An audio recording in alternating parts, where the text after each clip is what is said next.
Bismillahirrahmanirrahim. Assalamualaikum warahmatullahi wabarakatuh.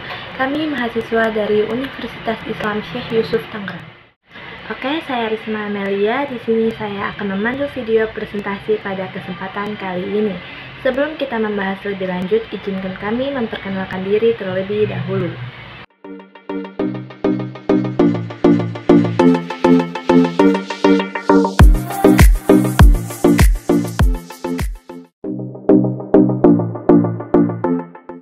Pada pembahasan pertama yaitu ada pengertian etika. Apa sih etika itu?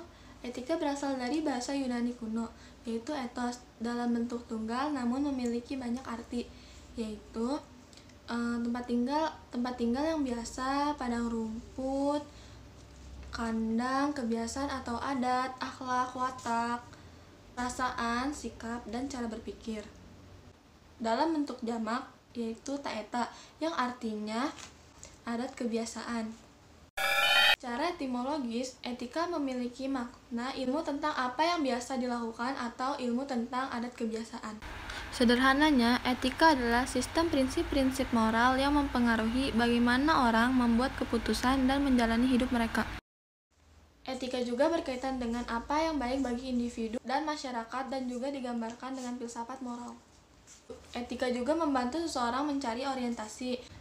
Tujuannya agar seseorang tidak hidup dengan cara berikut-ikutan saja dengan berbagai pihak lain yang menetapkan bagaimana seseorang harus hidup, melainkan agar seseorang dapat mengerti sendiri mengapa harus bersikap begini atau begitu. Pembahasan yang kedua ada peranan etika. Etika adalah pemikiran sistematis tentang moralitas yang dihasilkannya secara langsung bukan kebaikan, melainkan suatu pengertian yang lebih mendasar dan kritis. Ada beberapa alasan mengapa etika harus diterapkan, yaitu yang pertama, untuk mencapai suatu pendirian dalam pergolakan pandangan-pandangan moral. Yang kedua, agar dapat membedakan antara apa yang hakiki dan apa saja yang boleh berubah, dan dengan demikian tetap sanggup untuk mengambil sikap-sikap yang dapat kita pertanggungjawabkan. Yang ketiga, sanggup untuk menghadapi ideologi-ideologi baik buruknya dengan kritis dan objektif. Dalam hal ini, agar seseorang mampu memfilter pandangan-pandangan yang baru sehingga seseorang tidak mudah terpancing.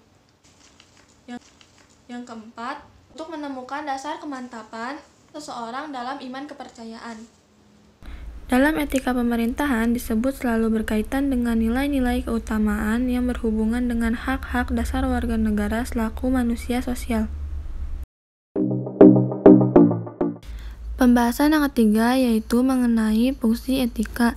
Secara umum, fungsi etika pemerintahan dalam praktek penyelenggaraan pemerintahan ada dua, yaitu yang pertama, sebagai suatu pedoman, referensi, acuan dalam pelaksanaan tugas-tugas pemerintahan. Yang kedua, sebagai acuan untuk menilai apakah keputusan atau tindakan pejabat pemerintahan itu baik atau buruk dan terpuji atau tercela.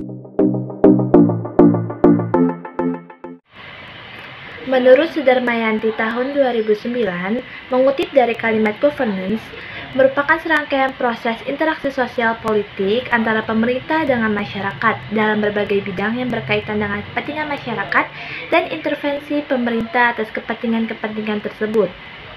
Governance merupakan mekanisme-mekanisme, proses-proses, dan institusi-institusi melalui warga negara, mengartikulasi kepentingan-kepentingan mereka, memediasi perbedaan-perbedaan mereka, dan menggunakan hak dan kewajiban legal mereka. Governance merupakan proses lembaga-lembaga pelayanan, mengolah sumber daya publik, dan menjamin realita hak asasi manusia. Dalam konteks ini, good governance memiliki hakikat yang sesuai, yaitu bebas dari penyalahgunaan wewenang dan korupsi, serta dengan pengakuan hak berdasarkan pada pemerintahan hukum.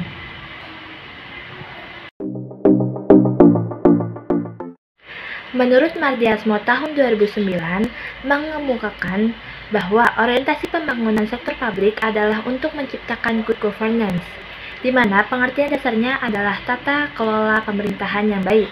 Jadi, yang dimaksud dengan tata kelola pemerintahan yang baik ialah suatu usaha yang didasari oleh etika profesional dalam berusaha dan berkarya. Dan dengan adanya pemerintahan yang baik ini, maka diharapkan dapat menjadikan masyarakat sebagai bangsa yang makmur dan sejahtera. Praktek terbaiknya disebut good governance atau kepemerintahan yang baik, sehingga dengan demikian good governance didefinisikan sebagai penyelenggaraan pemerintah yang solid dan bertanggung jawab, serta efektif dan efisien dengan menjaga kesinergian interaksi yang konstruktif di antara domain-domain negara. Jadi, berdasarkan pengertian good governance yang sudah dijelaskan, dapat disimpulkan bahwa di dalam konsep governance, pemerintah hanya menjadi salah satu faktor dan tidak selalu menjadi faktor yang menentukan. Peran pemerintah sebagai pembangunan maupun penyedia jasa layanan dan infrastruktur akan bergeser menjadi bahan pendorong terciptanya lingkungan yang mampu memfasilitasi pihak lain dalam suatu organisasi.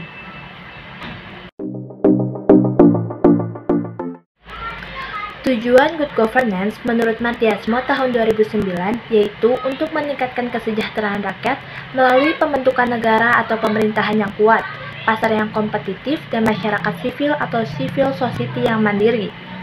Dengan demikian, etika di dalam good governance sangatlah penting karena bisa mempengaruhi keberhasilan suatu negara. Etika juga menjadi acuan untuk menjalankan roda pemerintahan ke arah good governance.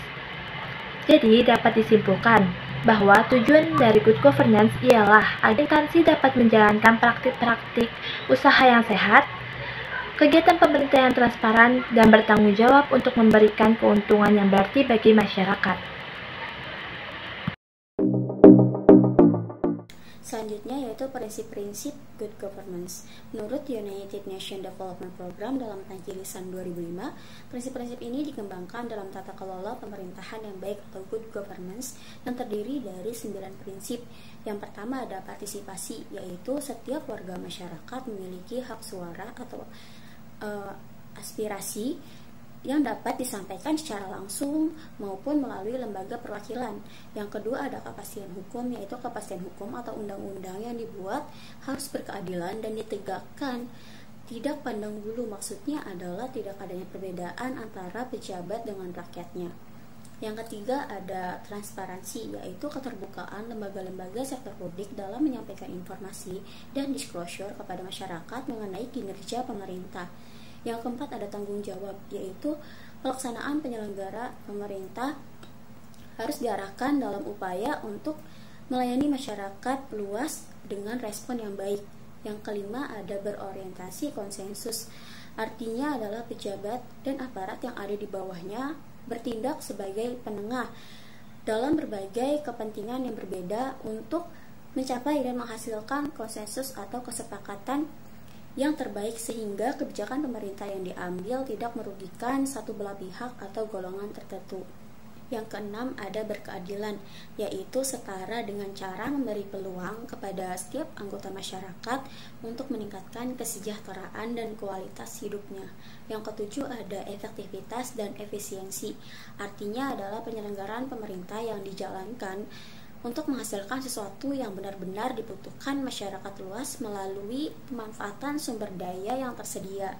Yang kedelapan ada akuntabilitas, yaitu semua stakeholders bertanggung jawab atas keberhasilan dan kegagalan pelaksanaan visi dan misi organisasi atau instansi pemerintahan dalam mencapai tujuan dan sasaran yang telah ditetapkan sebelumnya. Yang terakhir atau yang kesembilan ada visi strategis, yaitu para pejabat pemerintahan dan masyarakatnya memiliki visi strategis jangka panjang dalam penyelenggaraan good governance dan pembangunan manusia. Selanjutnya, penerapan etika good governance ditandai dengan terpenuhinya nilai-nilai keutamaan yang dikembangkan dalam etika pemerintahan. Yang pertama ada penghormatan terhadap hidup manusia dan HAM lainnya. Yang kedua ada kejujuran terhadap diri sendiri dan orang lain. Yang ketiga ada keadilan dan kepantasan merupakan hal utama yang harus dilakukan terhadap orang lain. Yang keempat ada kekuatan moralitas, ketabahan, serta berani dan benar terhadap suatu godaan. Yang kelima ada kesederhanaan dan pengendalian diri. Yang keenam ada nilai agama dan sosial termasuk nilai agama agar manusia bertindak secara profesionalisme dan bekerja keras.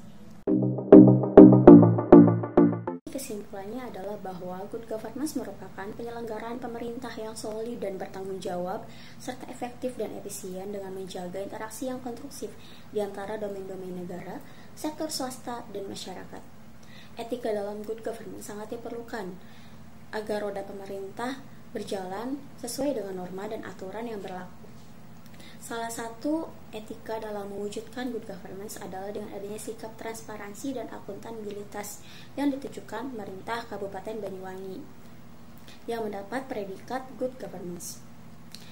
Pemerintah ini menerapkan prinsip-prinsip good governance dengan baik. Baik, mungkin cukup sekian video presentasi pada kesempatan kali ini. Kami dari kelompok 5 mengucapkan terima kasih kepada Anda yang sudah menonton. Sekian dari kami. Wassalamualaikum warahmatullahi wabarakatuh.